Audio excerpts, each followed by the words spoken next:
नमस्कार. भक्तिजीवन या चॅनलमध्ये तुम्हा सर्वांचे खूप खूप स्वागत आहे.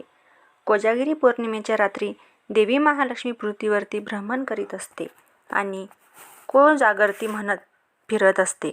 म्हणजेच कोण कोण जागरण करत आहे हे पाहते आणि जे जागी असतात म्हणजेच जागरण करत असतात त्या व्यक्तींचे कल्याण करते.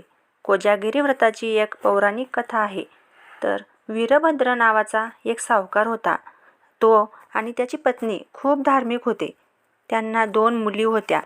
त्यांनी आपल्या मुलींनाही धार्मिक संस्कार दिले होते आणि छान शिक्षणसुद्धा दिले होते.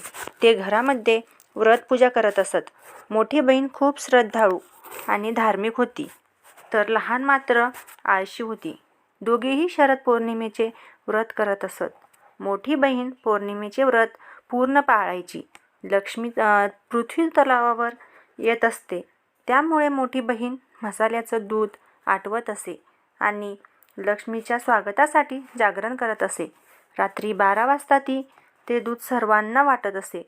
इंद्र, चंद्र आणि लक्ष्मीचे पूजन करत असे आणि आनंदाने रात्री जागरण करीत असे. कारण देवीसुद्धा कोण कोण जागी आहे ते पाहत असते, म्हणून ती जागरण करीत असे. परंतु तिची लहानी बहीण मात्र ही तिच्या पूर्ण विरुद्ध होती. ती व्रत अर्धवट सोडून झोपी जायची. तिच्या आईवडिलांनी सुद्धा तिला खूप समजवायचे. आईवडील तिला समजावून सांगून देखील तिच्यामध्ये किंचितही फरक पडत नसे. काही दिवसानंतर दोघींचेही विवाह झाले. दोघींच्याही घरी कशाचीच कमी नव्हती. मोठ्या बहिणीला 2 मुले झालेत. ती खूप आनंदी आणि सुखात होती. पण लहानी बहीण मात्र खूप दुःखी होती. घरी कशाचीच कमी नव्हती, पण तिला मुलं जन्माला आले की मरण पावत असत. त्यांनी एका ब्राह्मणाला ऋषीला बोलावून यामागचे कारण विचारले. तेव्हा ऋषी म्हणाले, मुली, तू शरद पौर्णिमेचे व्रत अपूर्ण करत असल्यामुळे हे दुःख तुला आले आहे. हे ऐकून लहान बहिणीला तिच्या चुकीची आठवण झाली. तिने ऋषींना यातून बाहेर निघण्याचा मार्ग विचारला. तेव्हा ऋषी म्हणाले, तू पौर्णिमेच्या दिवशी योग्य पद्धतीने व्रत केल्यास तुझी मुलं जिवंत राहतील. आणि ऋषी आशीर्वाद देऊन तिथून निघून जातात. धाकट्या बहिणीने ऋषीने सांगितल्याप्रमाणे शरद पौर्णिमेचे व्रत केले. काही दिवसानंतर तिला मुलगा झाला, पण तो देखील पुन्हा मरण पावला. तेव्हा मात्र ती खूप दुःखी झाली की एवढं सगळं करून सुद्धा मला तेच दुःख येत आहे. तिने तिच्या मरण पावलेल्या मुलाला पाठीवर घेतले आणि एका कपड्याने आता झाकून घेतले. आता मोठी बहीण आपल्या लहान्या बहिणीला आणि तिच्या मुलाला भेटण्यासाठी आली होती.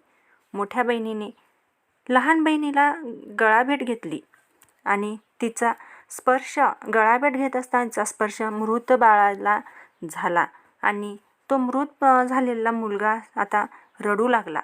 तेव्हा मोठी बहीण म्हणाली, तू याला असे का घेतले आणि माझ्या धक्क्याने हा पडला असता तर मेला असता.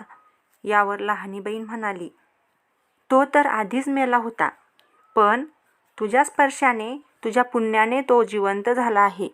आपण दोघी शरद पौर्णिमेचे व्रत करायचो, ते तू पूर्ण करायचीस, मात्र मी अर्धवट सोडायची.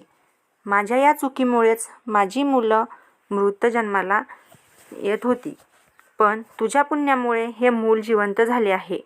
ह्या घटनेनंतर दोन्ही बहिणींनी संपूर्ण नगरामध्ये ही कथा सांगितली. शरद पौर्णिमा करणाऱ्यास कसं संतती सौख्य लाभते आणि त्यांच्या मुलाबाळांना दीर्घ आयुष्य प्राप्त होते, हेही त्यांनी लोकांना सांगितलं. आणि तेव्हापासून सर्वजण मोठ्या भक्तिभावाने हे व्रत करत असत. विवाहानंतर पहिल्या शरद पौर्णिमेला पासून हे व्रत आपण सुरू करावे. कोजागिरी व्रताच्या आणखीही 2 कथा प्रचलित आहेत. त्याही लवकरच आपल्या चॅनलवरती अपलोड होतील. तुम्हाला जर कथा आवडली असेल तर व्हिडिओला लाईक आणि शेअर करायला विसरू नका. तसेच तुम्ही जर चॅनलवरती नवीन असाल तर आपल्या भक्तिजीवन या चॅनलला नक्की सबस्क्राईब करा, जेणेकरून अशाच नवनवीन व्हिडिओ तुमच्यापर्यंत सर्वप्रथम येत राहतील. व्हिडिओ शेवटपर्यंत बघितल्याबद्दल धन्यवाद. माता राणी तुम्हा सर्वांचे कल्याण करो हीच माता राणी चरणी प्रार्थना.